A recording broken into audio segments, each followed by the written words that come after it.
ফুটবলের ইতিহাসের সর্বকালের সেরা ক্লাব রিয়াল মাদ্রিদ। মাদ্রিদের এই সাফল্যে অবদান রেখেছেন অনেক গ্রেট প্লেয়ার। রিয়াল মাদ্রিদের রেকর্ড বইয়ের পাতার ভাঁজে ভাঁজে সবচেয়ে বেশি জায়গা জুড়ে যে খেলোয়াড়গুলো স্থান করে নিয়েছেন, আজ ভিডিও জুড়ে থাকবেন সেসব গ্রেটেস্টদের নিয়ে আলোচনা। আসুন একে একে জেনে নেই মাদ্রিদের রেকর্ড ঝুলি। 1. রিয়াল মাদ্রিদের all time goal scorer. Real মাদ্রিদের হয়ে সবচেয়ে বেশি গোল করেছেন পর্তুগিজ তারকা ক্রিস্টিয়ানো রোনালদো। সাবেক এই রিয়াল মাদ্রিদ নাম্বার 7 করেছেন 450 গোল। দ্বিতীয় অবস্থানে রয়েছেন রামাদান করিম অর্থাৎ করিম বেনজেমা। ক্যারিয়ারের শেষ দিকে এসে পূর্ণতা পাওয়া ব্যালন ডিওর জয়ে এই ফ্রান্স ম্যান রিয়াল মাদ্রিদের হয়ে করেছেন 354 গোল। এরপর 323 গোল নিয়ে রাউল গঞ্জালেস।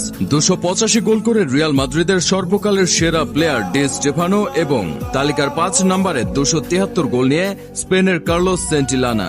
2. রিয়াল মাদ্রিদের all time assist provider. European জায়ান্টদের হয়ে সবচেয়ে বেশি অ্যাসিস্ট করেছেন মিশেল। তিনি 197টি গোলে সহযোগিতা করেছেন। এরপরে প্যাকো গেন্টো 167টি, করিম বেনজেমা 149টি, রাউল গঞ্জালেস 133টি এবং ক্রিস্টিয়ানো রোনালদো 131টি অ্যাসিস্ট করেছেন। এই লিস্টে রোনালদোর নামটা উপরে উঠতে পারত যদি রোনালদোর দেওয়া পাসগুলো বেনজেমা সঠিকভাবে কাজে লাগাতে পারত।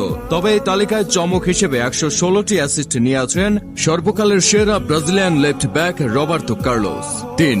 এই সিজনে সবচেয়ে বেশি গোল করা ফুটবলার। মাদ্রিদের হয়ে এই সিজনে সবচেয়ে বেশি গোল করা ফুটবলার তালিকায় প্রথম 5 জনে ক্রিস্টিয়ানো রোনালদো। CR7 2014-15 সিজনে 61 গোল, 2011-12 সিজনে 60 গোল, 2012-13 সিজনে 55 গোল, 2010-11 সিজনে 53 গোল এবং 2013-14 সিজনে 51 গোল করেন। 4. সবচেয়ে বেশি ম্যাচ প্লেড। রিয়াল মাদ্রিদের হয়ে লা লিগা, চ্যাম্পিয়ন্স লিগ, কোপা দেল রে সহ সব প্রতিযোগিতা মিলিয়ে সবচেয়ে বেশি ম্যাচ খেলেছেন স্পেনের রাউল গঞ্জালেস।